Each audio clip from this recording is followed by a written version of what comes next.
বাক্সাবনে যদিও বিয়লিকে চোৱা চাহ চব্জিৰ দাম হ'লে ফচলকে খোৱা চোৰা কোৰে পাই কৃপণে ধন আনে খাই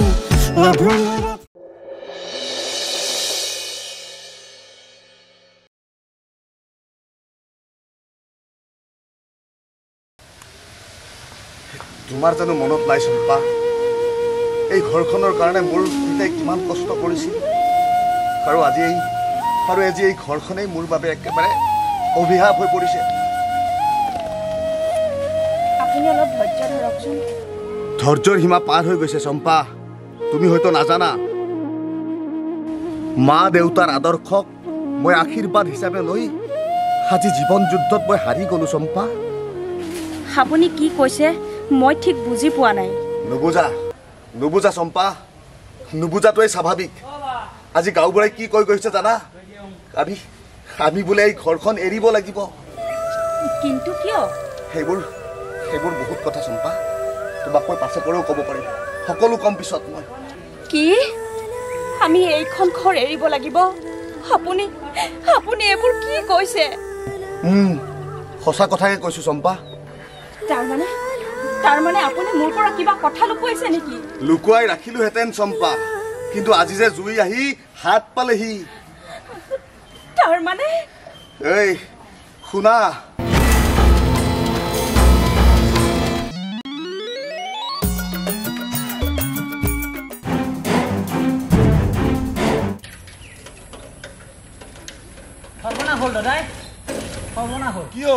মণ্ডলৰ পুতেক বিদ্যুতে উকিল লগাই ডাইৰেক্ট আপোনাৰ ওপৰত মোকৰ্দমা চলাইছে বুজিছো সিহঁতৰ টকাৰ গৰম উঠিছে সিহঁতে যিয়ে নকৰক মোকৰ্দমা কৰক কিবা কৰক এই মনবোৰে সেইবিলাক ভূক্ষেপ নকৰে বুজিছ শুনিছো মানহানি কেছ বোলে বহুত ডাঙৰ কেনেবাকৈ আপুনি যদি কেছত হাৰিব লাগে বহুত টকা সম্পত্তি হানি হওক কিন্তু কোনো যুক্তিৰ ওপৰত এই মনবোৰে কাৰো ওচৰত বশ্যতা স্বীকাৰ নকৰে বুজিছ ঠিক আছে তথাপি আপুনি অলপ সাৱধানে থাকিব ঠিক আছে তই চিন্তা নকৰিবি তই এতিয়া যা ঠিক আছে হ'ব যা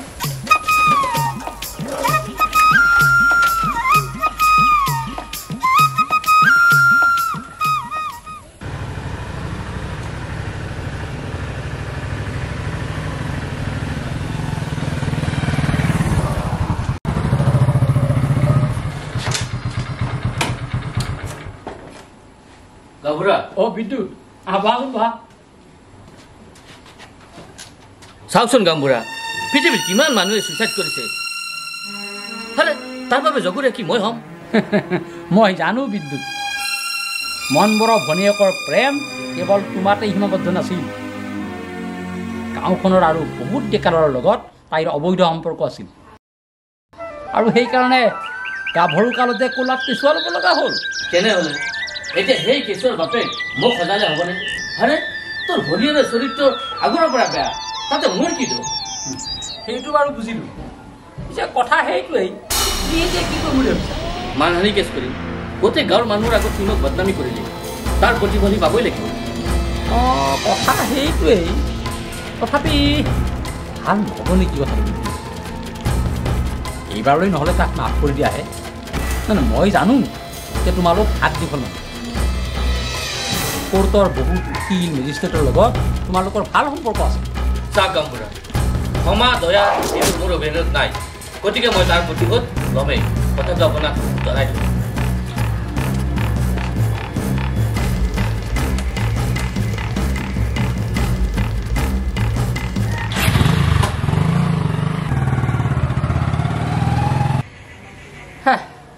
কৰা যি ভাল দেখা ফলাফলটো ভগৱানেহে জানিব 15 বছৰ সেই কেছটোৰ শুনানি মতে মই বোলে 10 লাখ টকা জৰিমনা ভৰিব লাগিব 10 লাখ টকা 10 লাখ টকা আমি যে আইনৰ ওচৰত একেবাৰে সৰু হৈ গলো চম্পা আজিও মনত পৰে মালতী আৰু তাইৰ এই সন্তানটো মৃত্যু হোৱা সেই দিনটোলৈ সেয়া যে মৃত্যু নহয় সেয়া আছিল আত্মজা সেয়া আছিল সুইচাইড মানি লৈছো কিন্তু তাইক যে বাধ্য কৰোৱা হৈছে ইমানখিনি লাজ অপমান তাই বাৰু কেনেকৈ সহ্য কৰে কোৱাচোন আৰু সেয়েহে হয়তো সেই বাৰিষাৰ ভৰা নদীত তাই জাপ দিছিল চাপ দিছিল।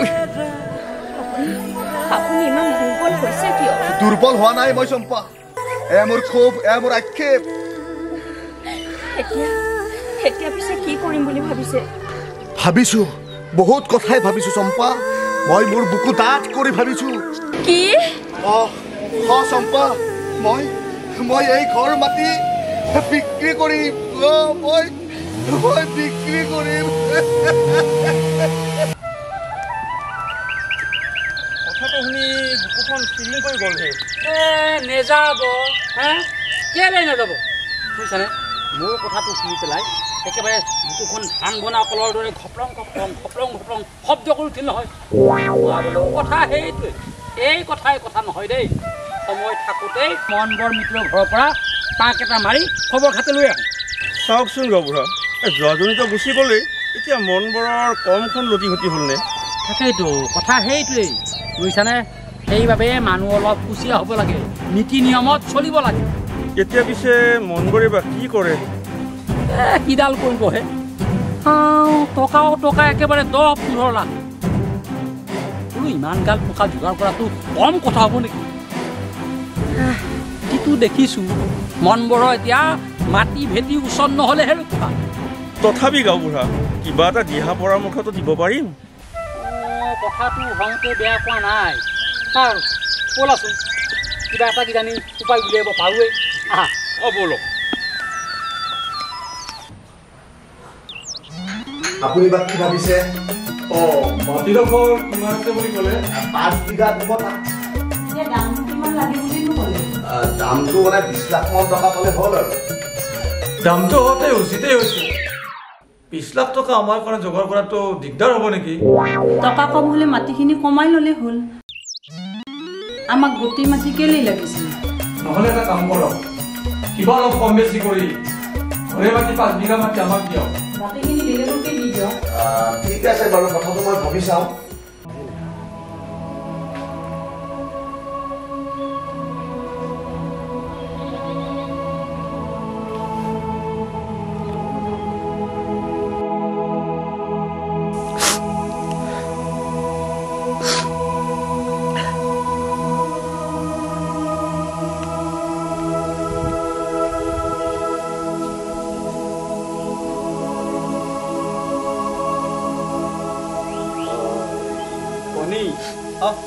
খুৰা বহকচোন, বহক।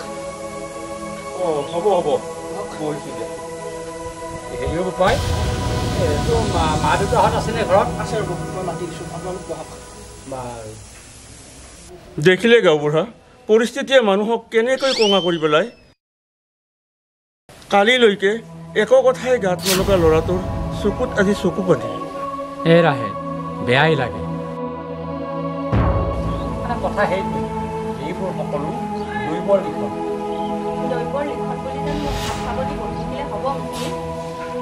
তাকেইতো, গাঁৱৰে মানুহ কিবা সিদ্ধান্ত ল'লে তাকেই খবৰ এটা কৰিম বুলি আহিলোঁ। ভালে কৰিলে দিয়ক, এখেতে আহিব ধৰিছে, অলপ সময় বহক। এতিয়া পিছে কি কৰিম বুলি ভাবিছে মিত্ৰণী? সিদ্ধান্ত ডাঙৰেই লৈছোঁ বুজিছে মিতি, সিদ্ধান্ত একেবাৰে ডাঙৰেই লৈছোঁ।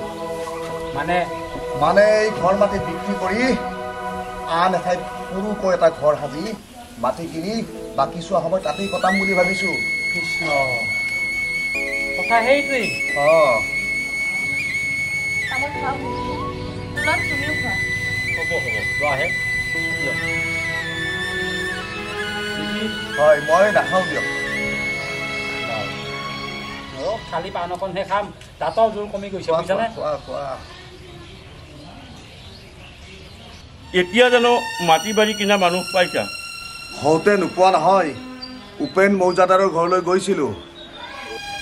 এতিয়া আমাৰ ঘৰ মাটি বিক্ৰী কৰা লেঠাটো মৰিল বুলিয়ে ভাবিছোঁ, কিন্তু এতিয়া কথা হ'ল আমি থকাটোহে।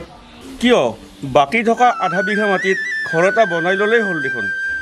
বাকী থকা আধা বিঘা মাটি আমি পিছত বিক্ৰী কৰি দিম। পুৰণা স্মৃতিবোৰ আৰু ৰাখি থোৱাৰ ইচ্ছা আমাৰ নাই। নহ'লে এটা কাম কৰাহে মিতিৰ। কওকচোন।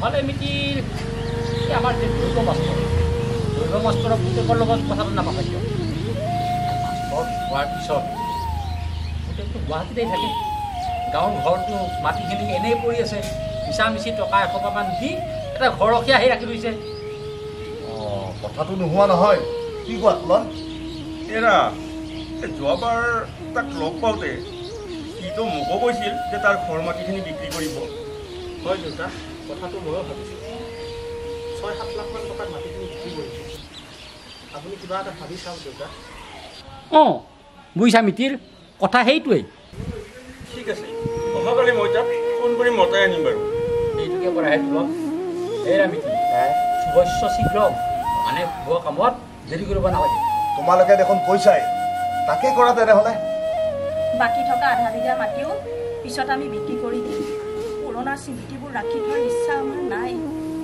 সেই মাটি আৰু মই বিক্ৰী নকৰোঁ অঁ তই ঠিকেই কৈছ নতুন ঘৰ নতুন চিন্তাধাৰা আৰু সেই আধা বিঘা মাটি মই ৰাইজক নামঘৰৰ নামত দান দিম নামঘৰৰ ফলকত ডাঙৰ ডাঙৰ আখৰেৰে লিখা থাকিব ভূমিদাতা মোৰ পিতৃ আৰু মাতৃৰ নাম এয়ে হ'ব মোৰ পিতৃ মাতৃলৈ মোৰ সৰ্বোচ্চ সন্মান ধন্য মিতিৰ মানে কথা সেইটোৱেই বাক্সাবনে যদি বিয়ালি কেঁচুৱা চাহ চব্জিৰ দাম হ'লে পচলকে খোৱা চোৰে পাই কৃপণে ধন আনে খাই লাভমূৰত সকলো ৰখা তালে যায় লাভমূৰত সকলো